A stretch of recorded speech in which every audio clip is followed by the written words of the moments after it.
it not just be my friend request zvoperera ipapo. Tinofana kuti tinge tichitotanga kutotaura zvichitofamba. Handitika hazvizikanwe mumwe musi pamwe inini ndine chandichazodawo kwauri kana kuti iwewe une chauchazodawo kwandiri. Saka zvinototanga zvakatodaro, so ukama hwototanga totosvika kure tigotozosangana rimwe gore, so tichitoita rimwe rinonzi get together rakapenga naAngle Juju. Nekuda kungosangana paFacebook pashow paAngle Juju seizvozvizvi. Saka don't take this lightly. Inini ndiri munhu manje anofarira kuinteracta nevanhu. Ndosekena ndakauya nechirongwa ichi kuti ndimbointeracta nemi, titaure, tifare, tikurukure tiri pachirongwa tese. Handitika. Saka I am here, your uncle, ndiri pano and I'm happy to be here. Dedzai vamwe, invite others to the show, as I am trying to see kuti izvo ndinowana macomments awi. Yes. Saka ndiri pano nhasi wese, ndini wenyu, ndiri pano, tichataura tigotaura. Saka invite others. Thank you Taishua, it's a nice track. So tichataura tigofara zvese tichaita pano nekuti ndo pachirongwa pacho. This is the place where we talk about the real life issues. Zvinoitika mukurarama, zvinoitika muvanhu every day, zvinosangana nevanhu mukurarama, kungave kubhawa, kungave kuchechi, kungave kumba, mubedroom, kutoilet, kumubhazi, parengi, mundege, kubi, zvese zvinosangana pamuchato, kubhora, zvese zvinosanganikwa nazvo tinotaura. Asi kuti hatitaure zvekudyiwa kweArsenal kana yakadyiwa pano nekuti angova noramwa vakabva vaenda unorara. Saka I welcome you. Ndiri kujoka nemi. This is me. Hapana chimwe chamuri kutomboona chakavanzika ipapa. Ndo zvandotori izvozvi, ndo zvandiri nyangu pamberi panatezvara vangu. Bozi ndikutozviziva kuti vakazara, so my in-laws hobo. Mane vaitongoti ichi chimukwasha chedu chinoita kuti chisina kukwana, ende ndo zvandiri ende vanotozviziva. Ndakambosvika kuma in-laws rimwe gore, so ndobva pamba nefuneral. Saka ndobva panzi funeral yanga iri yevanhu vekuchechi kwechipostori. Ndobva kwanzi hakudyiwe nyama parufu. Ndobva ndavaudza kuti inini chimukwasha chenyu handana kutombokwana, ndobva ndabata huku ndega. Nai ndidye nyama, ndidye cabbage parufu pe in-law. Ndikaramba ndiri kutouraya huku yacho ndega. Ndakazoona kuti vamwe vakundijoina kuti kauya. So I love you people.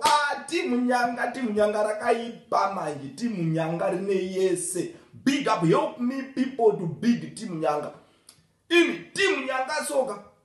Ndikada kuberenga so pa my friends angu so izvinezvi ku Facebook. Timu nyanga rakavarira. Ende haritomborina kana basa kuti rakambosangana nene kana kuti kwete. Rinenge richimbochedzera chete kuti auda rungu chimukwambo chedu accept even kana pa show rakazara ku page rakazara. Can you believe it? This is our second week tatanga show, and our likes per page are pinned on 500. Maybe I'm talking right now to pinned on 500. It's a milestone, it's an achievement. Just having 500 people we are following you. It's an achievement, big achievement. And then tenda and then farasi. Saka kana uri shamwari yangu uri pano usati wa follow a page, usati wa like a page, uchipedza chirongwa kana kutombobva mbija nombomhanya umboenda unobaya like ubva wabaya share, udedze vanhu, edza vanhu. Nhasi chirongwa ndechavakomana nevasikana, masingle and searching, vese vachiri kutsvaga, vachiri kupiswa nerudo.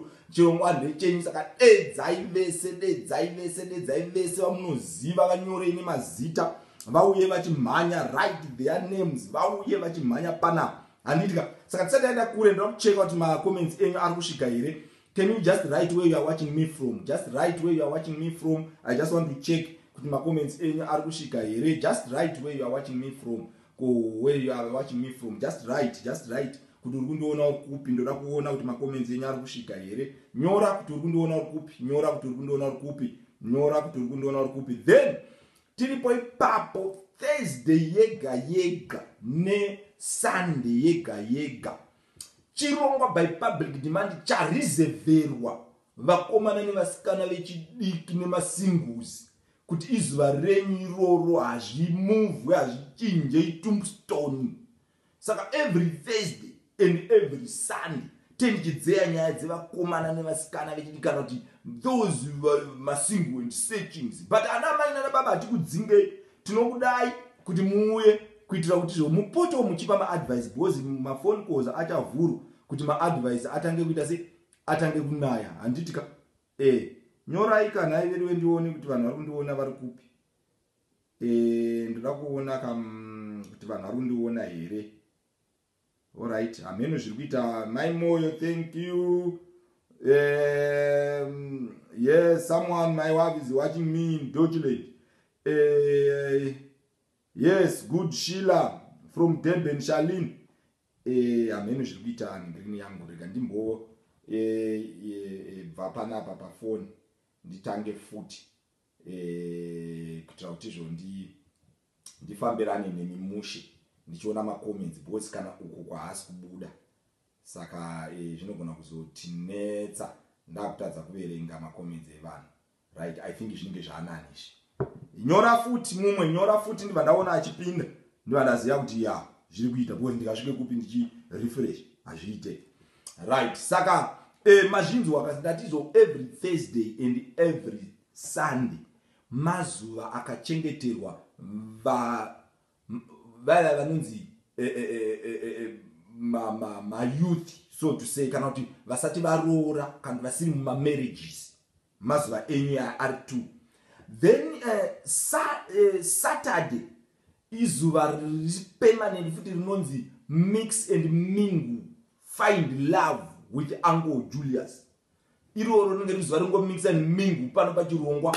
Arikuda kutofona achitoshedzera kuti ango ndiri musikana mutsvuku mupfupi murefu mutema mutete mukobvu ndiri kutsvagawo murume anondiroora kana mukomana anondiroora.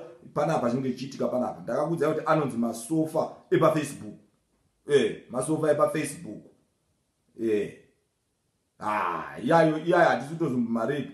Masofa epafacebook tinoramba tichingomaita. Yes, hanzi ndiidzime naShalini. Shuwa rega ndiidzime because ndinotadza kuona makomenti rega ndiidzime shuwa Shalini. Waita hako ndonongofa mutaura ndisati ndakuona makomenti.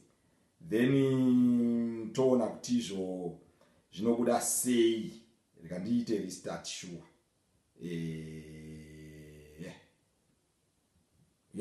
Saka handi mazvinzwa. Saturday izuva remix and mingle, find love with Uncle Julius. Thursday and Friday izuva futi remayouth rongotaura nyaya dzemarelationship dzechi uyai nenyaya chaidzo, musada kundiunzira nyaya dzembasa ukauya nechinyaya dzakuti uya nenyaya dziri kukutambudzai kwete kuya nenyaya dzamakanzwa kana nyaya dzekuda kubva mauya panapa mubva mada kunyebera kuita zviholi zvekunyeba. Uya nenyaya chaidzo dziri kukutambudzai dziri kukutadzisai holi wacho. Then musi Friday mangwana kune inonzi bedroom issues na Uncle Judza. Inde vakaroorana kana kuti vari marelationship lululwa. Saka iyo inenge ichinzi bedroom issues, strictly no under 18 because ndinenge ndichitaura zvandoda zvandinoda zvese ndo zvandinenge ndichitaura. Saka ipapo usauye zvako uri under 18. Uya at your own risk. Uya at your own risk ipapo. Because ukangouya zvako uchida kumbouya kuziva handoziva kutotaura pandatoita kune matoringa. Ndakazvinotisa pese panotaura nyaya dzemubhurugwa. Maviews anokwira kudayo. Zvinomatora patingotaura zvemubhurugwa every day. Tikataura zvemubhurugwa every day munozodyei vanhu. Hunhu hunozogadzirisika sei? Toda kubalansisa kana tikataura zvemubhurugwa nhasi tozombobidewo totaura zvimwe tichidaro. Kwete kuti every day tingoramba tingotaura zvemubhurugwa here vakomana. Haiwa hazviite kakomana indava so. Toenda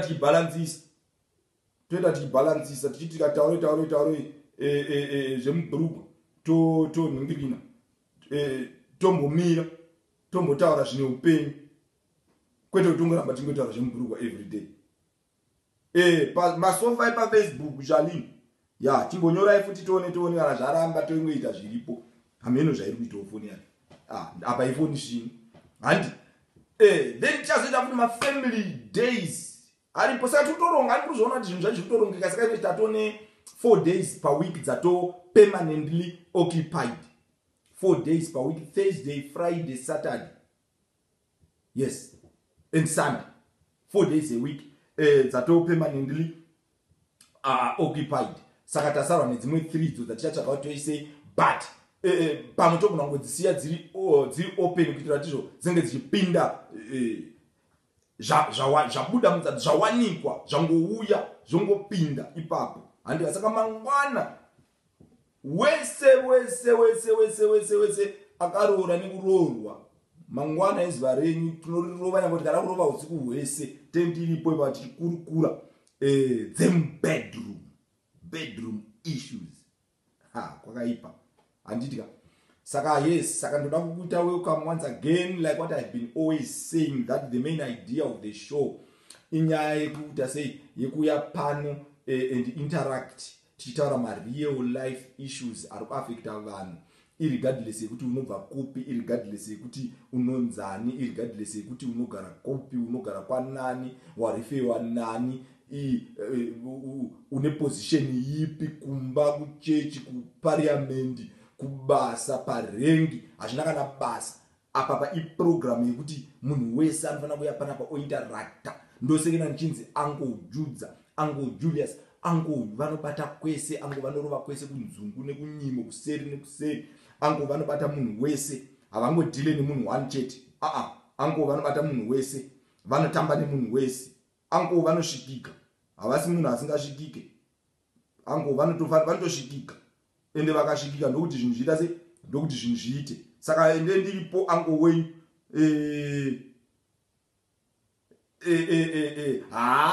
wakupiko. Thank you Tinashe Sinaro. Hakupiko kungotaura kwana Shalini. Unenge wangohwandawo Shalini uri kuseri. Unenge wangohwandawo uri kuseri. So ukungopa warning kuti vanhu musazoti vangu vazotirova tisingafungire. Saka right, saka that's the issue. Saka inini ndiri pano just to make sure that I interact and you have a relationship with everyone. Kune vari kuuya kuma inbox vachitaura zvinhu zvine musoro. Big up to you, big up to you, big up to you. Peace musoro, big up young man, big up, thank you so much. Kune timu rimwe rinotouya so richitotaura kuti zvinhu zvamuri kuita zvakanaka. Zvakanaka. Ine ndakakuudzai kuti izvo kana une zvekutaura ukangozvitaura muri kumba kwenyu, muri munhanga menyu, kana kuti muhozi menyu, kana kuti mubedroom menyu, kana kuti mugota menyu, usingazvikuritse pachena kana kuti usingandiudze, hapana zvatinenge taita. Hapana. Ndendisina chandinotomboziva. Saka taura pachena, buda pachena. Ine nyange muchida kundicriticize, musandicriticize mega because zvakangofanana nekuti hamuna kutaura. Saka mukandicriticize pachena ndobva ndaziva kuti ningi haasi kufarira zvandiri kuita kana kuti ningi ari kundicriticize. Zvino kana vanhu vakacriticize vari vega, ini ndiye ndisina kana kutombozvinzwa kana futi nyange vanhu vamune muchitaura navo vacho vakauya vachitaura kuti ningi aizoti tiri pasaidi handimbozviteerere. Ndoteerera anouya direct kwandiri.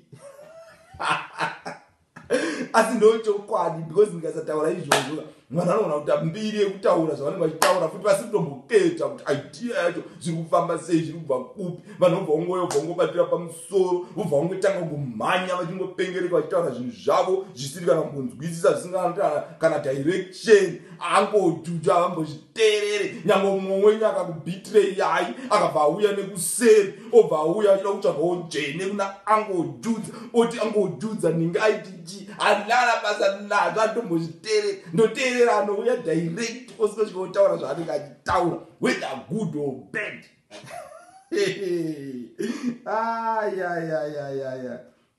Saka tiri kutodhira nevakomana nevasikana vechidiki, ndo vatiri kudhira navo nhasi. Saka right, saka ndakukwasai ndangoita welcome. Thank you to my new friends. Ndokudai Sterek, ndini munhu wacho, ndini chibenzi chacho, so chifriend chenyu chinyowani. And thank you to our new followers of the program. Welcome so much. ndinokuitai welcome zvakanyanyisa.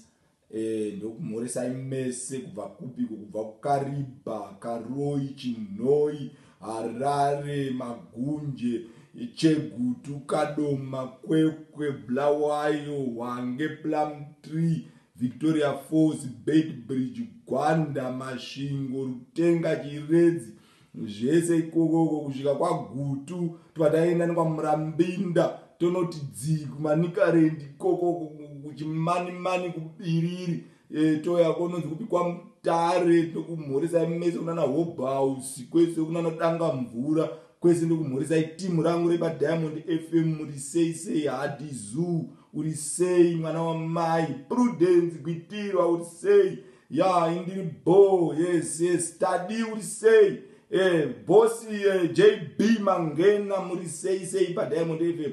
Then patangoti takananga kuMount Nyangani ikoko, tonosvika ikoko ndinokumhoresai mese kunyajeze, kwese ikoko ndokumhoresai kwana Tamunesa, kwana Mapako, kwese kwana Tenga uko kuMount Merari, ya kunyatate, kwese ndokuziva ikoko ndokumhoresai mese, kwana Katerere kwese uko ndokuketa.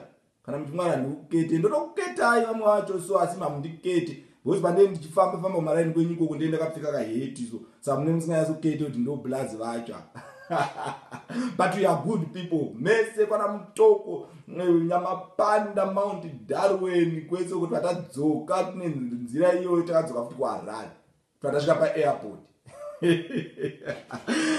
Saka ndamhoresa vanhu vese handitika. Nevese vari kutiona from other countries. Ndaona panapa tine India, tine vamwe vari kunana Namibia, States, Deutschland, UK, Australia, New Zealand, South Africa, yakavharira South Africa, Botswana, Zambia. Mese I welcome you to the show. Handitika. Saka nhasi takutopinda munyaya yedu yanhasi, handachimboitawo maintro. Ukangotanga futi usina kumhoresa vanhu vanotsama. Saka ndachimboitawo maintro kuti vanhu vaita sei, vanhu vafare. Right. Saka nyaya yedu yanhasi, remember I always tell you kuti whenever we have a topic, whenever we start a new topic, there is a story which can bring another story. Daily ratakataura about nyaya yemusikana uye aitaura kuti mukomana pese pandataura zvokuda kuroorwa, mukomana anobva aita hasha. In that story it gave birth again to another story which we are going to be talking or discussing nhasi. Handitika. And remember, ndogara ndichitaura kuti nyaya dzatinotaura panapa inyaya dzinouya through vanhu vanenge vandibata direct vachiti ango ndine iyi iri kupisa, ango ndine iyi iri kundinetsa, ango can you please attend to this, I have a friend wandiri kufungidzira kuti anoda kubatsirwa in this area. Ndo runonzi rudo irworwo. Ende ndobva ndataura kuti usataure zita remunhu kana makore kana kwaanobva kuti hatina basa nazvo. Ini ango venyu ndongoda kuti tingotaura nyaya sezvairi, totaura nyaya sezvairi, zvapera. Zvatopera, hatombodi kana zvekuswera tichitaura mazita evanhu kana kuti baba vake vanonzani. Aiwa, identity dzevanhu hatidzide panapa. Asi anoda hake kubuditsa identity yake, unenge waibuditsawo hako at your own wish. Kwete kuti inini ndindobva ndakumbonyikidza kuti buditsa identity yako, never. I don't do that. Handiti. Saka tiri pano nhasi tine musikana akabva auya akati uncle, akatoenda kufona, ndikati saudi kufona musi wechironga here. Zvanzi ndazofona musi wechironga manje voice rangu rinozikanwa. Ndikati saka ita kana voice note, zvanzi uncle, imimi uncle ndakungokutokuudza nyaya yangu kuti muita se muende naye pamberi pevanhu. Handi ndimi uncle vaje, muenda naye pamberi pevanhu mutibatsirawo, but ndo dambudziko rangu inini randinaro. Dambudziko remusikana yakati vane about 1.5 years vachidanana nemukomana. Zvavane 1.5 years vachidanana, musikana ari kutaura kuti kubva zvavatanga kudanana, mukomana haana mbobvira akamuendesa out. Mukomana haana mbobvira akamutengerawo kana something. Mukomana haana mbobvira ambomuspoilawo. Zvinongori I love you, sweet dreams, sleep well, good morning sweetie, I love you, I miss you, tirikusangana kupi, watu hapana kana. Ndikati saka kana mukasangana pacho hatombotenge kana freeze it. Zvanzi anko zvakaoma, ndosina muri kutoona ndiri kutokombrena kudai kuti zviri normal here kana kuti ini ndini ndisiri normal, ndoda kutengerwa stereo. Ndo topic yedu yanhasi. My boyfriend does not spoil me. Ndo topic yedu yanhasi. Right. saka ndo yatira kutaura nhasi. Foni munodziziva dzakapinwa, foni muri kudziona dzakapinwa, but musati matanga kufona. Ende ndoda kuti vanhu vafone nekuti tiri kubatsira vasikana vechidiki nevakomana vacho vechidiki.